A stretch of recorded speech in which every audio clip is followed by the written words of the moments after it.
Hi, I'm James with Curse, and I'm here with James Goddard, Microsoft. He's the combat expert for Ryse, Son of Rome, which is an Xbox One launch title, I assume. Yes. And this is the first time you're showing it? Yes, we obviously revealed it yesterday, and today is the first time playable on the show floor.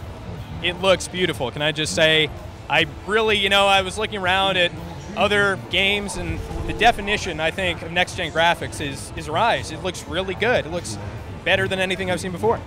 Yeah, the guys at Crytek have really outdone themselves this time. I mean, they've always been known for amazing visuals and amazing storytelling in games, but Ryse has taken it to the next level. And the fact you see so much emotion on the character's face real time, that's just the next level. Yeah, the little details, the flaming arrows in your shield and the phalanx. And all right, so it's an action-adventure game, and we've seen kind of a disparity between very, like timing-oriented stuff like Dark Souls versus kind of a hack and slash like Bayonetta or God of War. Where do you think Ryse falls along that plane? That's a good question. We're kind of doing our own thing. Obviously, there's a lot of combat games that are great and inspiring, but this is the Roman thing, Roman is up close and it's brutal. And so instead of being big and bombastic, like I know the Japanese like to call the Western-style combat games, this is more about brutal intensity. We're up close, we're in your face, we're 6 inches to 6 feet, that's where all the death occurs. So it's a little bit of a different take on things. The other thing is that we're a very cinematic action-adventure game. So this needs to be very open and accessible to everybody, but also have the depth for the experts. So we're doing something called Mashing to Mastery. Mashing to Mastery is basically you can mash away and get cool stuff. You get everything that's awesome. Or you can actually do some timing and a little bit more skill involved, and then you start seeing things really sing. The blood starts flowing deeper, Marius combos faster. In our executions, you start seeing more emphasis on camera and emotion and depth when you actually do the timing. So a lot of things are wide open and easy, but there's a whole rabbit hole you can go down with depth if you want to. It's a very visceral game. I think that there are a lot of prompts for a I don't want to say quick time event, but can you explain how that works? Is that kind of dynamic, and if you're attacking a guy and he happens to be vulnerable, you get a prompt to just slice his neck, or how does that work? Hey, so executions are part of our progression system, and there's over 100 of them that you're going to unlock. And you actually pick them and you slot them into the type of tree that you want to go with. So say, like, as a player, you may like score because you're a badass, and you're like, I don't need to get any health back. So you slot most of your executions towards score. I happen to like health back because I play sloppy and I like to take a few axes to the head, right? So I need my executions to give me health back. So that's the start of how it works. So you kind of know your executions really well because you've picked them and you understand what buttons are involved. So the way that it works is it's not a traditional QuickTime event in the sense that you can't lose. If you slap that B button, once you've made them vulnerable and you slap the B button, it kills them. That's your base reward. Now, say I've gone with the one that gives me 20 health points back for killing the guy. Now I've got to play along with the buttons. I don't have to, but if I do it, I get 20 health points back if I do it right. If I do it with legendary timing, which is like the first few frames of each button, this is why you need to know your executions. You're actually playing it, you're not reacting to it, you're playing along with it. Then all of a sudden you get 150% of that perk back. Like perks on executions, And on top of that, your combo counter goes up exponentially. So just 1 point, maybe it's ×3 for each hit, and it goes from there. Awesome. So it's really fun when you know your executions.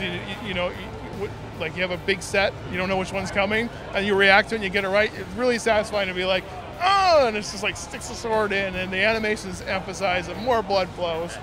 It really feels like you're doing it. So it's like a gory surprise, It's like, surprise me, oh, blood, I didn't expect that. And anybody watching really reacts well to it, because as you see on the show floor, when you see people doing them, you actually see the emotion on the barbarian's face when he's just like, you see the pain or the surprise at being killed on their face, and that's all real time. So that all gets added when you play along to the next level. Cool. All right, talk to me about the phalanx, because I noticed that you're kind of maybe the leader of the phalanx, and everything you do, your soldiers are replicating. If you take out a javelin to toss, or if you go for a stab, everybody stabs. How does that work, and how do you work that into a really creative space with a combat?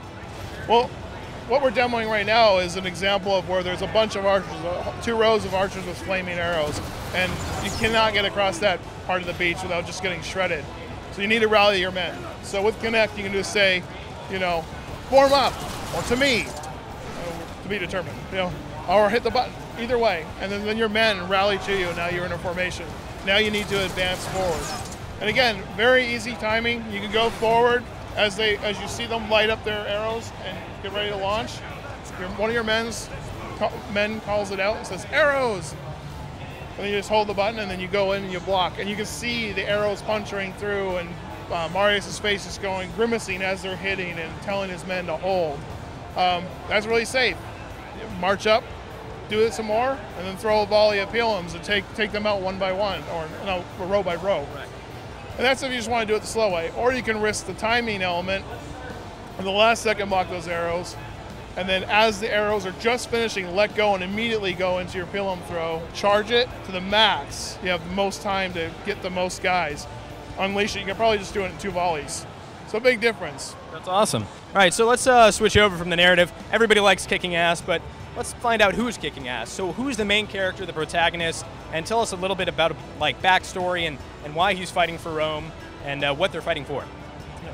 Marius Titus is our main hero, and he was a soldier in the Roman army. And unfortunately, during a barbarian invasion of Rome, his family is brutally murdered. That motivates him to go on a quest for revenge. But he's just a soldier. So as he progresses through the game, he becomes a leader of men, and that becomes very important, this transformation. And men start trusting him, and he starts leading them into battle. So what we're showing here is the invasion of Britannia at Dover. And as the demo shows, he gets his men all pumped up, and they get off the boat, and they get their ass handed to them just a little bit. And he's got to pull it together. I mean, he's watching guys die around him, and he could just quit, but he's a leader. And that's important. So then he pulls it together and he just starts taking out guys, and then he rallies his men back into a formation and eventually takes the tower that's shutting them down. That's awesome. I assume that's like an intro kind of thing. Well, this is later in the game, so you've worked your way up to this a little bit, and you've seen the transformation of Marius just going from a soldier, to this leader. And it's, again, part of the emotional journey that we're taking you on in this tale of brutal Roman war and revenge. Awesome. So the game definitely has its goals. It's a very action-oriented, visceral Roman game, which is actually surprisingly new and fresh. I thought I'd seen it all before, but I think Rome Total War maybe, but that's an RTS. That's not this action-oriented thing. So talk to us about multiplayer. Is there any announced multiplayer? Are there any plans for multiplayer? Or is that something that maybe your game just isn't really focusing on? Actually, we have big plans for multiplayer. There's more to be announced later, but what I can tell you right now is that multiplayer takes place in an ever-changing Roman Colosseum, and it is very, very fun. It's co-op. There's a lot of crazy stuff you do in it, and we're going to show the world more about that later. Well, we can't wait for that. James, thank you so much for joining us. Yeah, nice to meet you. And all this E3 coverage is brought to you by Alienware.